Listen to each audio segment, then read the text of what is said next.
Hey guys, welcome to my channel. My name is Katrina and these are my recent reads. I'm really excited for these recent reads. Out of the 5 books I'm talking about, I gave 5 stars to every single one of them. All of them are series kinds of books, so I'm going to fly through this and just tell you how much I loved every single one of these books. The first 3 books I will talk about together because they are part of the series. I have books 2, 3, and 4 of the Heroes of Olympus series, so that is the Son of Neptune, the Mark of Athena, the House of Hades.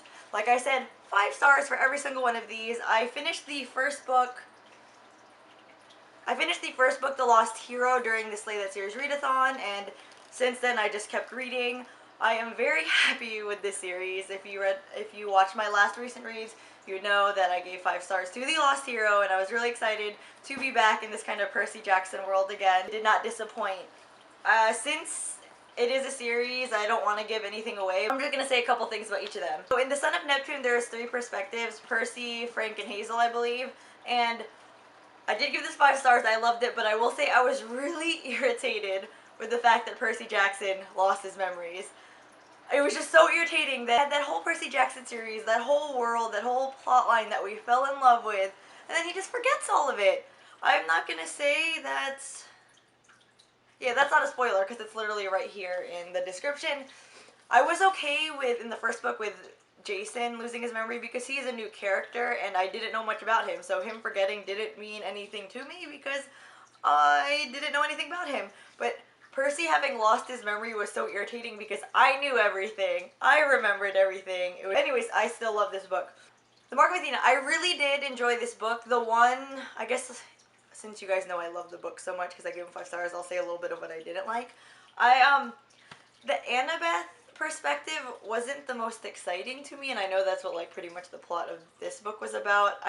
Some of the other characters' perspectives were just more entertaining to read in general. I still love Annabeth as a character, it's just her perspective wasn't that exciting. Also, can we talk about how this book is called The Mark of Athena and it's pretty much focused on Annabeth, but the cover is of Jason and Percy. The cover's really cool, and I get the owl is for Annabeth, but still, the focus is on the guys. I don't know how I feel about that. The House of Hades. I try not to curse on here, but I fucking love this book. Oh my god. Spoiler alert, kind of. I won't say who character. A character comes out the closet. These books are made for children, and I am just so proud of Rick Riordan for sticking to his guns and introducing a gay character in his series or in his books.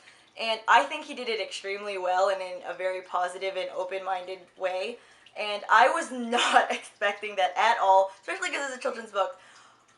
I bet when this came out there was so much controversy, and I kind of googled it and there was, but holy crap, so happy that this happened in this book. And I kind of wish I read this when it came out. I probably would be arguing with some people about it, but I freaking love this book. I was really happy with this book because in the 3rd book we're left with like a major cliffhanger, and then so when I jumped right into this I was like, yes, it just got so much more exciting. I mean, all of the books are very exciting, but with that cliffhanger, I needed to pick this book up. I said, really enjoyed the series. The only downfall right now is that there's a 5th book, The Blood of Olympus, and I don't own it yet.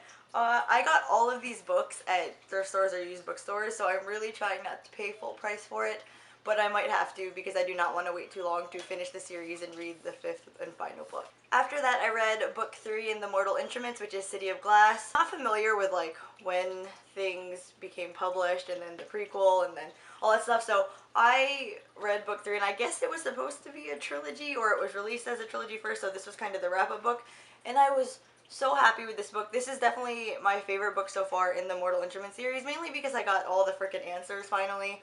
It was a lot more exciting. As the books went on, the pacing did get better, so it's no surprise that book 3 is my favorite book so far. A ton of detail and backstory and all the answers, and finally not... Spoiler alert. Finally not worrying about the incest and things like that. I'm really excited. I'm also really excited that I finally got to book 3 because I'm pretty sure some stuff would be kind of spoiled since I finally started watching the Shadowhunters series, which is pretty awful, but I'm probably going to keep watching it regardless. Anyways, I actually started The Infernal Devices, which I'll mention in my next recent reads, and I think I like that better, but we'll see. So the first 3 of these, going to read The Infernal Devices, and then I'm going to pick back up with book 4 in the Mortal Instruments. This book for my recent reads is The Vampire Academies by Rochelle Mead. If you read my haul, you would know that when I mentioned picking this book up, I only picked it up because it was by a recommendation by a friend. I do not care for vampires. I was never into Twilight. It's probably an unpopular opinion, but it's just not my thing. But I told her I would read it. So I read it, and I really loved it. It caught me off guard because the more I think about it, the more I think, I don't think I would like this book. One, it's about vampires, and two, since it's wrapped around high school, there's a lot of like gossip and bickering, and that actually ended up being really entertaining to me. I found myself laughing. Hilarious. I love the characters. I love the storyline, and I can't believe I'm saying I love a vampire book. In this book, there's not just one type of vampires. There's like living vampires, and then there's the undead or dead vampires, who are like pretty much the bad guys in this. I love the strong female characters. I love the humor, and Rose Hathaway is so freaking sassy, and that's probably what got me through this whole book. The only regret I have is that I watched the Vampire Academies movie after reading this book, and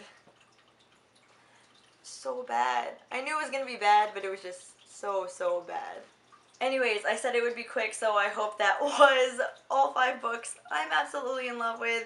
I am currently reading Frostbite, which is the second book in the Vampire Academy series. Thank you guys for watching. I hope you guys enjoyed. Please like the video and subscribe. See you guys next time. Bye.